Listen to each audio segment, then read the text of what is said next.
اگلا سوال ہے، میں نے اپنی زندگی میں بہت شرک کیا ہے لیکن الحمدللہ اب توبہ کر چکا ہوں، لیکن اس کے باوجود یہی فکر دامن گیر رہتی ہے کہ شرک تو ناقابل معافی گناہ ہے، معلوم نہیں کہ میری توبہ قبول ہوگی بھی یا نہیں، مجھے بتائیں میں کیا کروں؟ آپ سب سے پہلے تو اس طرح کے خیالات سے توبہ کریں جو آپ کر رہے ہیں، ٹھیک ہے؟ اس کی وجہ یہ ہے کہ سورہ التوبہ کی آیت نمبر 70 میں اللہ تعالیٰ نے فرمایا کہ جو شخص توبہ کر لے سچے دل کے ساتھ، اور اس سے پہلے بڑے بڑے گناہوں کا ذکر ہوا ہے، ان میں سے ایک شرک بھی ہے، بلکہ اب یہ کریٹیکل سوال ہے تو میں یہ آیت پڑھ کے بھی بتا دیتا ہوں۔ پارہ نمبر 19 کے اندر جا کے سورہ الفرقان کی آیت نمبر ہے یہ 70۔ اعوذ باللہ من الشیطان الرجیم، بسم اللہ الرحمن الرحیم۔ ہاں جی یہ آ گیا، والذین لا يدعون مع اللہ الہا آخر، یعنی اللہ تعالیٰ اہل ایمان کی نشانی بتا رہا ہے کہ وہ ایسے لوگ ہیں کہ وہ اللہ کے ساتھ کسی اور کو الہ کے طور پر نہیں پکارتے۔ وَلَا يَقْتُلُونَ النَّفْسَ الَّتِي حَرَّمَ اللَّهُ إِلَّا بِالْحَقِّ، اور کسی جان کو ناحق قتل نہیں کرتے۔ ہاں بفتوی شریعت والا معاملہ علیحدہ ہے، یعنی قتل کے بدلے قتل، وہ بھی گورنمنٹ کا جوڈیشری کا کام ہے، آپ نے خود نہیں کرنا۔ وَلَا يَزْنُونَ، نہ زنا کرتے ہیں۔ وَمَن يَفْعَلْ ذَلِكَ يَلْقَ أَثَامًا، جو کوئی یہ 3 گناہ کرے گا ان قریب ان کا عذاب چکھ لے گا۔ کون سے 3 بڑے گناہ گنوائے گئے ہیں؟ نمبر 1 اللہ کے ساتھ شرک، نمبر 2 قتل ناحق، اور نمبر 3 زنا۔ حتیٰ کہ بخاری مسلم میں ایک حدیث ہے کہ نبی علیہ السلام سے جب بڑے بڑے گناہوں کے بارے میں پوچھا گیا نا تو آپ نے یہی 3 گناہ گنوائے اور پھر آپ نے کہا قرآن پڑھ کے دیکھو، یعنی نبی علیہ السلام بھی اپنی بات کی دلیل میں قرآن پیش کرتے تھے، ماشاء اللہ تعالی۔ والذین لا يدعون مع اللہ الہا آخر ولا يقتلون النفس التي حرم اللہ الا بالحق ولا يزنون ومن يفعل ذلك يلقى اثاما يضاعف له العذاب يوم القیامة ويخلد فيه مہانا، جو یہ 3 گناہ کرے گا اس کے لیے عذاب دگنا کر دیا جائے گا قیامت میں، اور وہ ذلیل و خوار کر کے آگ میں یعنی جھونکا جائے گا۔ الا من تاب، ہاں اگر کوئی ان گناہوں سے توبہ کر لے۔ کون سے؟ نمبر 1 شرک، نمبر 2 قتل ناحق، اور نمبر 3 زنا۔ وآمن وعمل عملا صالحا، اور ایمان لے آئے، یعنی ایمان تو پہلے بھی ہوگا، نہیں صحیح والا ایمان، اور نیک عمل کرے۔ فَأُولَئِكَ يُبَدِّلُ اللَّهُ سَيِّئَاتِهِمْ حَسَنَاتٍ، تو پھر ایسے شخص کے گناہوں کو بھی اللہ تعالیٰ نیکیوں سے بدل دے گا۔ صرف معافی نہیں سر، جتنے بڑے بڑے گناہ تھے اسی لیول کی بڑی بڑی نیکیاں۔ وَكَانَ اللَّهُ غَفُورًا رَحِيمًا، اور اللہ تعالیٰ تو بخشنے والا مہربان ہے۔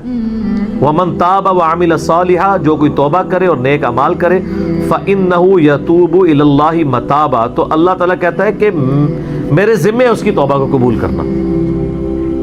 یعنی اللہ تعالیٰ نے اپنے اوپر خود سے واجب کیا، حالانکہ اللہ تعالیٰ کسی چیز کا پابند نہیں ہے، کہ جو میری طرف رجوع لائے گا میں اسے ضرور معاف کروں گا۔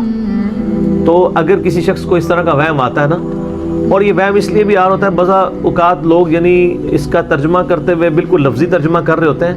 قرآن حکیم کی آیات چونکہ پورے کانٹیکس کے ساتھ ہوتی ہیں، بیک گراؤنڈ میں آیات نازل ہوئی ہوتی ہیں، لہٰذا میں جب بھی ان آیات کا ترجمہ کرتا ہوں نا، جب اسپیسیفکلی شرک کو ایڈریس کر رہا ہوتا ہوں، میرا لیکچر نمبر ہے مسئلہ نمبر 3، دعا صرف اللہ ہی سے، اور سچ پیپر بھی ہے اس کے اوپر، تو ہم یہ ترجمہ جو ہے نا، یہ آیت ان اللہ لا یغفر ان یشرک بہ، بے شک اللہ اس گناہ کو کبھی معاف نہیں کرے گا کہ کوئی شخص اللہ کے حضور قیامت والے دن اس حال میں پیش ہوا کہ اس نے دنیا میں شرک کیا ہوا، یعنی بغیر توبہ کے وہ مرا۔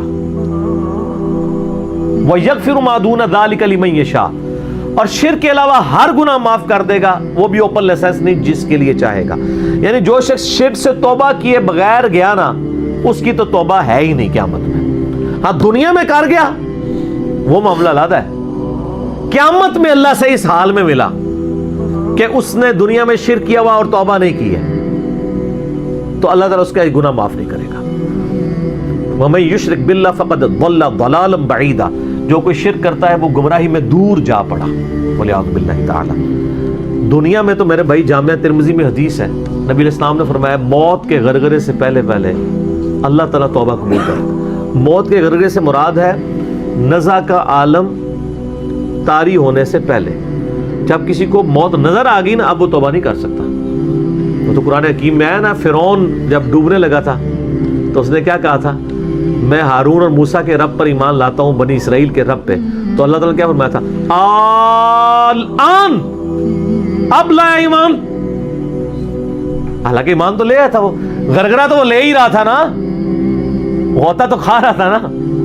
تو موت کے گرگرے سے مراد ہے نزع کا عالم طاری ہونے سے پہلے. اور اس میں ایک پوائنٹ کئی دفعہ ہائی لائٹ کر چکا ہوں، یہاں پہ بھی کر دوں.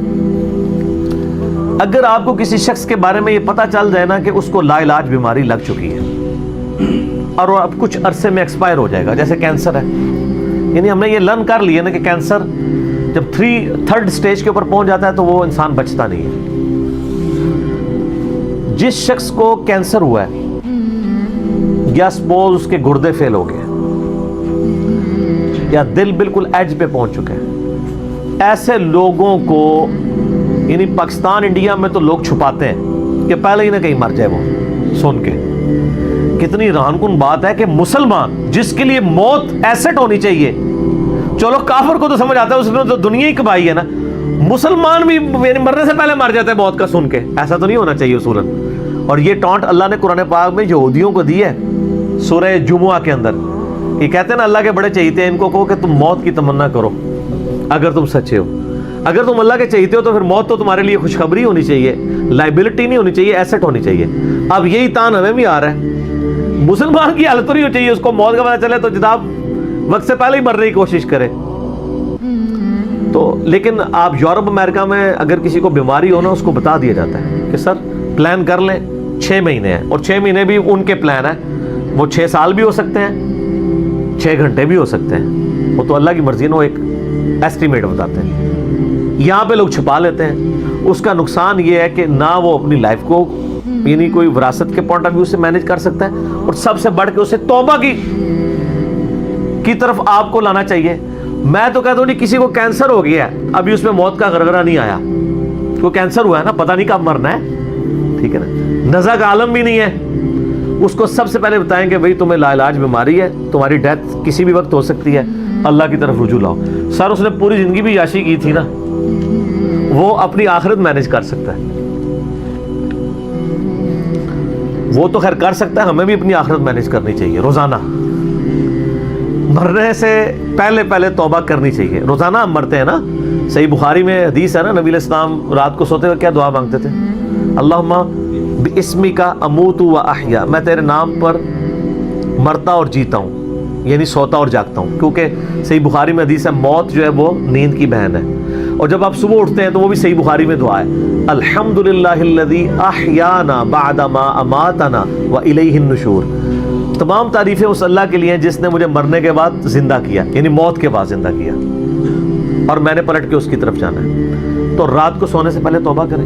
اور سب سے بیسٹ توبہ تو وہ بخاری مسلم میں حدیث ہے، جس نے رات میں سورۃ البقرہ کی آخری 2 آیات پڑھ لی، اسے ہر چیز سے کفایت کر جائیں گی. آمن الرسول بما انزل الیہ من ربہ والمؤمنون کل آمن باللہ وملائکتہ وکتبہ ورسلہ لا نفرق بین احد من رسلہ وقالوا سمعنا واطعنا غفرانک ربنا والیک المصیر لا یکلف اللہ نفسا الا وسعها. آنورڈ. اس میں تجدید ایمان بھی ہے، اللہ پر ایمان، کتابوں پر، فرشتوں پر. اس کے بعد دعائیں ہیں، ربنا لا تؤاخذنا ان نسینا واخطانا، اس کے اندر توبہ شامل ہے. سب سے بیسٹ تجدید ایمان جو ہے سورہ بقرہ کی آخری 2 آیات ہیں.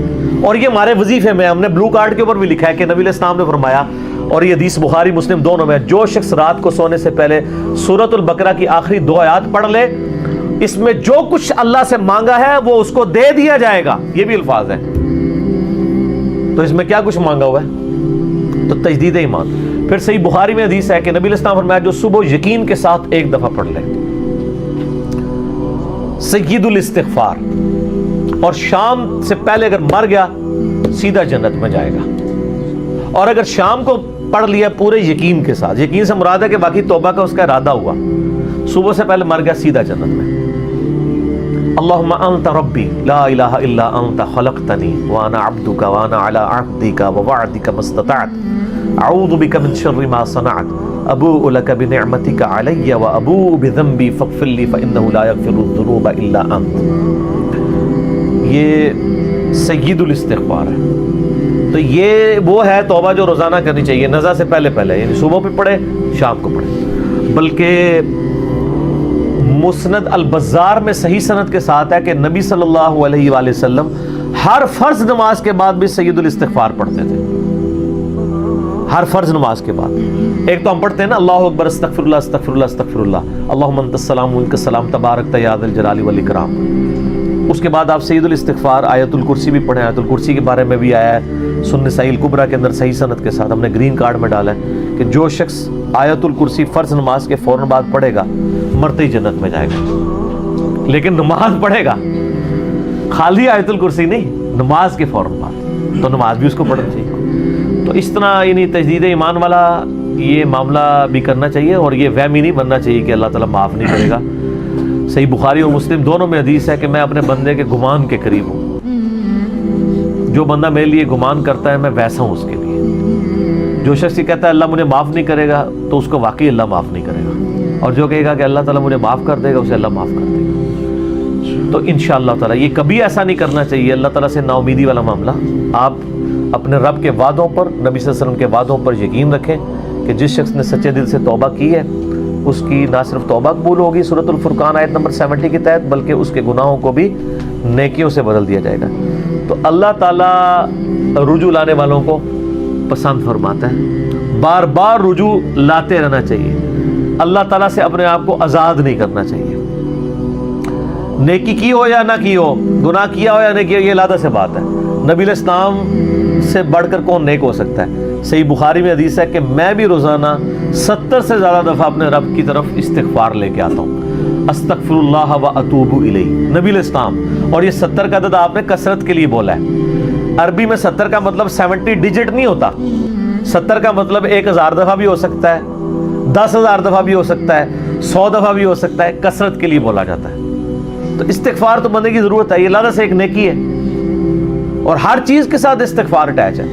آپ دیکھیں کہ محفل سے اٹھنے کی جو دعا ہے اس میں استغفار ہے، سبحانک اللہم بحمدک اشہد ان لا الہ الا انت استغفرک و اتوب الیک، سنن نسائی میں حدیث ہے۔ پھر سنن نسائی الکبریٰ میں حدیث ہے کہ نبی علیہ السلام وضو کے بعد بھی یہ دعا پڑھتے تھے، سبحانک اللہم بحمدک اشہد ان لا الہ الا انت استغفرک و اتوب الیک، اور فرمایا یہ پڑھ لو تو یہ اللہ تعالیٰ قیامت کے دن تک کے لیے اس کو سنبھال کے رکھ دے گا، تمہیں اس کے عوض نیکیاں ملیں گی۔ ٹھیک ہے نا؟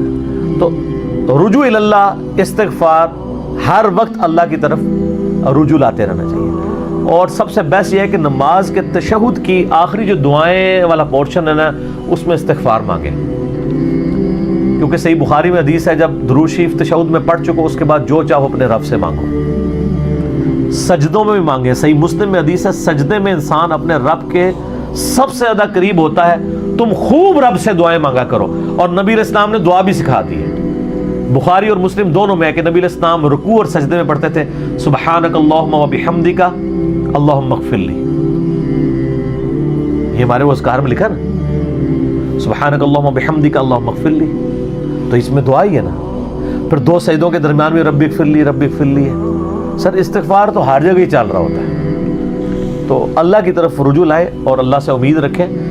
دنیا میں کسی نے توبہ کر لی تو موجیں ہی موجاں،